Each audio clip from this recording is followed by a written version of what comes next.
자, 여러분 반갑습니다. 이번 시간에는 현대시 5번째 제시문 조지훈 시인의 산상의 노래, 신석정 시인의 꽃덤불이라고 하는 시를 공부하겠습니다. 자, 이 작품 공부하기 전에 지난 시간에 과제학습 간단하게 해설하고 가겠습니다.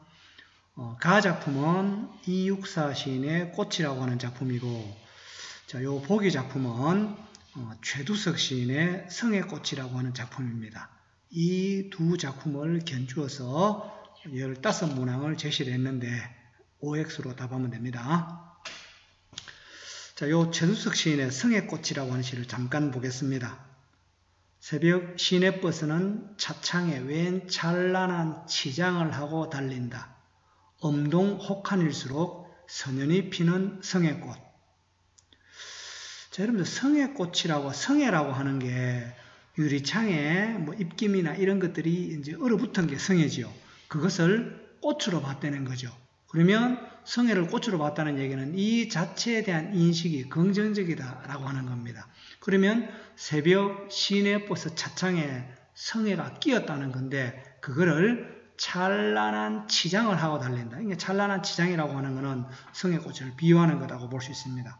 그러면 뭐가 성의 꽃이 됐느냐 하면, 어젯밤에 이 버스를 탔던 처녀, 총각, 아이, 어른, 미용사, 외파남, 파출부, 실업자, 이런 사람들은 어떤 서민들이죠. 이 서민들이 어젯밤에 이 버스에 예컨대 이제 늦게까지 일하고 조금 피곤해서 유리창에 기대고, 그게 입김이, 그렇죠. 그 입김과 숨결이 얼어붙은 게 성의 꽃이 아니냐, 이렇게 봤다는 거예요. 근데 여기 보면 입김과 숨결이 간밤에 은밀히 만나 피어낸 번뜩이는 기막힌 아름다움이라고 했습니다. 기막힌 아름다움. 그러면 기막힌 아름다움은 실체도 성의 꽃이라는 거죠. 성의 꽃입니다. 그 다음에 이제 나는 무슨 전람회에 온 듯 자리를 옮겨 다니며 보고 다시 꽃 이파리 하나 섬세하고도 차가운 아름다움에 취한다. 이 차가운 아름다움의 실체도 성의 꽃이죠. 어느 누구의 막막한 숨결, 요거는 오타가 났습니다. 숨결이 아니고 한숨입니다. 자, 그러면 이 막막한 한숨이라고 하는 것도 똑같습니다. 이 성의 꽃을 비유하는 거죠. 어떤 더운 가슴에 토해낸 정열의 숨결도 마찬가지입니다. 자, 그래서 일 없이 정성스레 입김으로 손가락으로 성의 꽃 한 입 지우고 이마를 대고 본다. 자, 이런 어떤 서민들의 입김과 숨결이 성의 꽃인데, 거기에 이마를 대고 그 서민들의 삶을 생각해 본다는 겁니다. 자, 서민들의 삶에 대한 어떤 애정 어린 시선, 그런 태도를 읽을 수가 있습니다. 자, 여기까지는 성의 꽃을 통해 어떤 서민들의 삶을 생각하는 거라면, 자, 요 뒷부분은 친구를 생각합니다. 자, 이 창문에, 문득 창문에 친구의 얼굴이 비치는 거죠. 오랫동안 함께 길을 걸었는데 지금은 면회마저 금지된 친구예요. 아마 이 친구는 이 길이라고 하는 게 이제 80년대 민주화의 길, 민주화 운동에 투신을 했던 모양입니다. 아마 그때는 이 화자와 함께 민주화 운동을 했는데, 지금은 친구는 면회마저 금지된 감옥에 가 있는 모양입니다. 그 창을 통해서 친구도 생각하는 그런 내용의 시입니다. 자, 이 두 작품을 엮어가지고 1번 봅시다. 자연물을 통해 인간의 삶을 형상화하고 있다. 그렇죠? 꽃이라고 하는 자연물, 성애라고 하는 이 자연물을 통해서 인간의 삶을 형상화하고 있다. 맞는 거죠? 역설적 표현을 통해, 역설적 표현은 가에는 없습니다. 근데 보기에 보면 차가운 아름다움, 물론 이 아름다움에 온도가 없지만은 굳이 온도로 따지면은 이 아름다움이라고 하는 건 오히려 따뜻한 그런 이미지라는 거예요. 그냥 차가운 아름다움에서 모순이 발생한다 해서 역설적 표현은 보기에 있는 거죠. 보기에, 가에 있는 게 아닙니다. 그래서 잘못됐다. 차분한 어조라고 했는데, 그러면 두 작품을 비교해 봤을 때 어느 게 더 차분합니까? 그렇죠. 보기는 차분한데 가는 쉼 없는 날이요, 뭐 약속이요, 영탄적이고 뭐 그래서 어조가 이거는 오히려 좀 의지적이고 좀 강하지요. 남성적인 겁니다. 그래서 잘못된 겁니다. 자, 가는 시행의 규칙적 배열. 자, 이 말은 뭐냐면, 자, 이게 세 개 연으로 되어 있는데 각 연이 하나, 둘, 셋, 네 개 행으로 되어 있다는 거죠. 따라서 시행이 각 연 시행이 규칙적으로 배열되어 있다. 이런 것도 넓은 의미의 리듬감과 관계가 있습니다. 맞는 얘기입니다. 그 다음에 이제 가의 꽃과 달리 포기의 성의 꽃은 다양한 대상으로 비유되어 있다. 그렇죠. 이 성의 꽃은 찬란한 치장, 기막힌 아름다움, 차가운 아름다움, 막막한 한숨, 정리의 숨결 이와 같이 여러 대상으로 비유되어 있다는 것 맞죠? 자, 6번 봅니다. 화자의 부정적 현실에 대한 극복 의지. 가는 열심히 노력하겠다, 내 너를 불러본다 이 의지가 있습니다. 그런데 보기에는 의지라기보다는 그냥 서민들의 어떤 모습, 친구의 모습을 떠올리는 거지 뭐 의지가 드러나 있다고 볼 수는 없다는 거죠. 보기가 안 되는 거예요. 자, 그 다음에 7번입니다. 가는 밝은 미래의 모습. 여기 나오지요. 꽃성에 춤추는 우리 회상의 무리들 그 굉장히 밝은 미래의 모습입니다. 근데 이제 보기는 힘들었던 과거의 모습. 조금 어렵기는 하지만은 오랫동안 함께 민주화의 길을 걸었던 그런 힘들었던 과거의 모습을 상상하게 한다. 그렇습니다. 자, 8번은 가와 보기는 표면에 드러난 화자의 독백적 의죠. 화자가 표면에 드러나 있느냐는 뭘 가지고 판단하느냐면 이와 같이 화자가 나라고 하는 혹은 우리라고 하는 실체가 제시되어 있느냐 하는 거죠. 드러나 있죠. 여기도 보면 내 목숨 꾸며 드러나 있습니다. 그러면서 독백적이죠. 뭐 누구와 대화하는 게 아니고 혼자 하는 독백적 의조니까 맞습니다. 자, 가의 회상의 무리는 보기에서 막막한 한숨을 내 쉬는합시다. 자, 이 회상의 무리는 어떤 그 광복된 어떤 조국에서 좋아서 춤추는 굉장히 긍정적인 겁니다. 그런데 여기에 어떤 그 막막한 한숨이라고 하는 거는 이 막막한 한숨이라고 하는 거는 그렇죠. 어떤 서민들의 어떤 그 답답한 어떤 현실 그런 거니까 안 되죠. 이거는. 그 다음에 이제 꽃성은 지시적, 이 지시적 의미라고 하는 거는 사전적 의미입니다. 진짜 꽃이 가득 피어 있다. 물론 여기에서 이 꽃은 꽃이 가득 피어 있다고도 볼 수 있지만은 그러나 어떤 그 좀 함축적인 의미로 비유적인 의미로 어떤 해방 광복된 어떤 조국 그런 의미니까 이걸 지시적 의미라고 하면 안 된다는 거예요. 네, 잘못됐다. 자, 11번입니다. 가의 눈은 순수함. 자, 이 눈은 희다, 순수함 그런 게 아니고 어떤 그 시련, 추위, 시련, 암담함 그런 겁니다. 그래서 이게 안 되죠. 요거는 맞습니다. 그 다음에 가에는 회상의 무리에 대한, 보기에는 친구에 대한 안타까움, 친구에 대한 안타까움 이거는 맞지만 회상의 무리는 좋아서 춤추는데 회상 안타까움이라고 하면 안 되겠죠. 그 다음에 이제 화자의 정서나 태도는 개인의 문제보다는 공동체적 사안입니다. 그렇죠. 나의 문제라기보다는 우리의 문제, 그렇죠. 우리 조국의 문제, 우리 어떤 서민들에 대한 애정 그런 거니까 공동체적 삶에 기인한다 맞는 겁니다. 그 다음에 가는 눈과 제비의 대조. 이거는 맞죠. 자, 눈은 마이너스고 제비는 이제 플러스고 대조가 되는데 보기는 처녀총각. 같습니다. 처녀총각이라고 하는 거는 뭐 성은 다르지만은 그러나 여기에 있는 사람들은 다 서민들이다 라고 하는 쪽에서 대조가 안 되죠.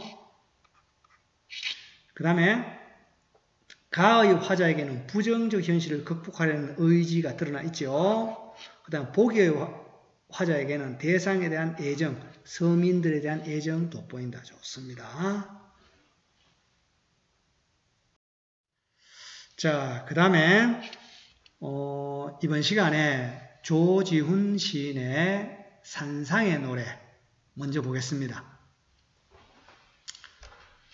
높으디 높은 산마루에 고목에 못 박힌 듯 기대어 홀로 긴 밤을 무엇을 간구하며 울어왔던가. 자, 1년만 놓고 본다면 이 산 꼭대기입니다. 산 꼭대기, 산마루. 제목도 산 꼭대기죠. 산마루의 긴 밤입니다. 자, 이 어떤 상황, 화자가 처한 상황, 벌써 긍정적입니까? 부정적입니까? 그렇죠. 굉장히 어떤 부정적입니다. 이 밤에 내가 무엇을 간구한다는 것은 바란다는 거죠. 바란다, 무엇을 소망하며 살아왔던가, 울어왔던가, 이렇게 표현을 하고 있습니다. 그 산꼭대기에 그 홀로 그 어떤 그 긴 밤에 무엇을 바라며 살아왔던가. 근데 그 바람이 이루어졌습니다. 아, 이 아침이 된 거죠. 밤에서 아침이 된 겁니다. 아침이 되었다는 거죠. 그러면 화자의 소망은 이루어졌다고 볼 수 있습니다. 이제 아침이 되니까 시들었던 핏줄 사이로 막 피가 돌아서 가슴 한복판까지 종소리가 울려 퍼진다는 거예요. 종소리 플러스 긍정적입니까? 부정적입니까? 예, 긍정적인 의미죠. 아침에 종소리가 언언이 울려온다는 거죠. 그래서 이제 죽어도 여한이 없다. 뭐 그런 얘기고.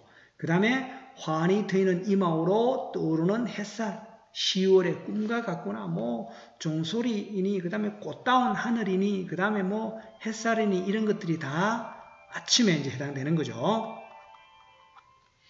그 다음에 이제 메마른 입술에 피가 돌아 오래 잊었던 피리의 가락 더듬론이 다 이쪽에 들어가면 됩니다.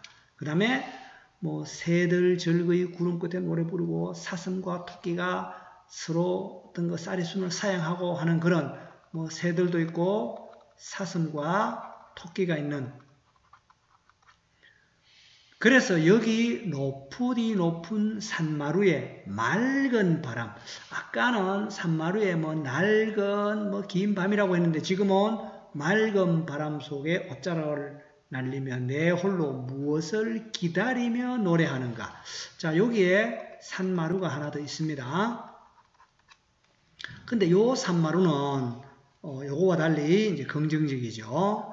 왜냐하면 맑은 바람 속에 옷자락을 날리며 서 있다는 거죠. 이거는 밤인데 이게 지금 아침입니다. 근데 이 브러스에서 다시 무엇을 기다리는가 하면 이 긍정적이지만 그러나 더 긍정적인 미래를 다시 소망하는 그런, 즉, 자, 이 현재 이 아침이 긍정적이긴 하지만은 더 좋은 어떤 더 긍정적인 세계를 소망한다고 볼 수 있습니다. 자, 그러면 이 시는 개인적인 노래 같습니까? 좀 그 공동체적인 노래 같습니까? 근데 이제 그런 거는 판단하기가 쉽지 않은데, 그래서 그것을 이제 판단해보라고, 감상하기 좋게 보기를 준 거죠. 보기 보면, 가나 모두 일제강점기 현실을 반영하고 있다는 거죠. 그래서 이제 가는 광복의 기쁨과 감격을 바탕으로 민족의 미래에 대한 기대를 부각하고 있다는 겁니다. 그러면 이 밤이라고 하는 것은 일제강점기와 관계있고 요거는 광복과 관계있다. 그리고 자, 이 더 미래는 민족의 미래, 더 밝은 미래를 소망하고 있다. 이렇게 읽을 수가 있다는 거예요. 자, 요거와 관련된 문제 봅시다. 가나에 대한 설명으로 가장 적절한 거 물었는데 문답, 화자와 대상 간의 문답 독백이죠.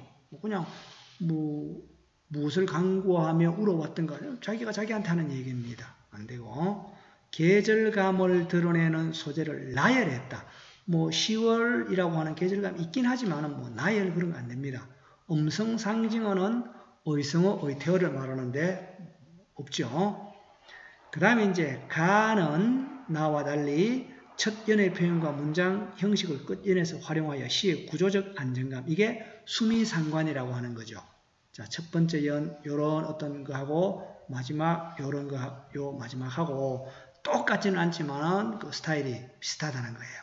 요런 것들이 구조적 안정감을 주는 수미상관이다 라고 하는 겁니다. 자, 기억 미음에 대한 설명으로 적절하지 않은 겁니다. 자, 그 낡은 고목에 못 박힌 듯 기대어 뭘 소망했다는 거예요. 비유적이고 화자의 고뇌와 관계있고 간절함과 관계있다. 맞는 거죠. 그 다음에 니어는 종소리인데 명사 종결 시행 여기까지는 맞습니다. 그런데 이 종소리라고 하는 거는 아침에 울려 퍼지는 종소리 굉장히 긍정적이었습니다. 근데 뭐 화자의 중압감 하면 이거는 이제 안 되는 거죠. 그 다음에 노래 부르고 청각적이고 향기로운 후각적이고 뭐 좋습니다. 자, 다음 신석정 시인의 꽃덤불이라고 하는 시 보겠습니다. 자, 두 번째 보면 달빛이 흡사 비오듯 쏟아지는 밤입니다. 우리는 헐어진 성터를 헤매면서 참으로 그 언제 우리 하늘에 오롯한 태양을 모시겠느냐고 가슴을 쥐어뜯고 이야기하고 가슴을 쥐어뜯었다는 겁니다. 자, 이 밤인데 헐어진 성터라고 그랬죠. 아까 보기에 일제강점기와 관련된다고 이야기를 했습니다. 자, 이 어떤 밤에 태양을 모시고 싶다. 태양, 오롯한 태양을 언제 모시겠느냐고 막 이야기를 했다는 거죠. 그러는 동안에 잃어버린 벗도 있고 멀리 떠난 벗도 있고 몸을 팔아버린 벗, 마음을 팔아버린 벗 그러면서 36대 36년이 지났다는 거죠. 이 36년이라고 하는 걸로 봐서 자, 이 어떤 밤이나 헐어진 성터라고 하는 것은 일제강점기고 요 태양은 광복과 관련된다고 볼 수 있다는 거죠. 자, 그래서 이제 36년이 지나고 광복이 됐습니다. 다시 우러러보는 이 하늘에 겨울밤 달이 아직 차다는 겁니다. 자, 이 광복은 됐지만은 겨울밤 달이 아직 차다? 마이너스라는 거죠. 마이너스. 아마 뭐 해방은 됐지만 광복은 됐지만은 남북 분단이랄까 사회적 혼란이랄까 그런 거라는 거죠. 이게 이 현재인데 자, 오는 봄엔 아직 겨울입니다. 겨울입니다. 오는 봄엔 분수처럼 쏟아지는 태양을 안고 어느 언덕 꽃덤불에 아늑히 안겨버리라 해서 봄이 와서 꽃덤불에 안기고 싶다. 그러니까 1차적 소망은 달성이 됐는데 2차적 소망을 다시 이야기하고 있는 그런 내용의 시라고 보면 됩니다. 자, 아까 4번이 답이었죠. 여기 보면은 뭐 문답 이것도 안 되고 계절감을 드러내는 소재가 있긴 합니다. 뭐 겨울밤이 있긴 하지만은 그 나열을 통해 운율을 형성하고 있다는 건 안 되죠. 음성, 상징어, 의성어, 의태어 없습니다. 자, 나는 수미 상관과 관계없으니까 여기 이제 답이 되는 거죠. 뭐 원경에서 건경으로 안 되죠. 자, 2번 요 4, 5번 보겠습니다. 리얼에 보면 가슴을 쥐어뜯으며 이야기하며 가슴을 쥐어뜯었다는 거죠. 의문형도 맞고 어떤 그 간절한 심정, 가슴을 반복이죠. 가슴을 쥐어뜯고 그러면서 빨리 광복이 되기를 소망했다는 거예요. 자, 그러는 동안에 36년이 지나갔다라고 하는 것을 통해서 어떤 그 시간을 구체적인 시간으로 36년이라고 특정하고 있다는 것도 이제 맞습니다. 적절하지 않은 것 2번 아까 답을 냈습니다. 자, 요 과제 학습은 산상의 노래와 그 다음에 이 꽃덤불에다가 조지훈 시인의 봉황수라고 하는 시를 하나 더 보태가지고 이 세 편을 가지고 15문항을 제시를 했습니다. 이 15문항을 여러분들은 OX로 답을 하기 바랍니다. 자, 요거는 뭐 퀴즈로 할 생각인데 어쨌든 예컨대 가나는 시간의 흐름에 의해 시상이 전개되고 있다. O인지 X인지 가나를 가지고 판단하고 나와 보기를 가지고 판단하고 가와 보기를 가지고 판단하고 이렇게 판단을 해서 15문제를 해결하면 되겠습니다. 자, 오늘 수업 마치겠습니다.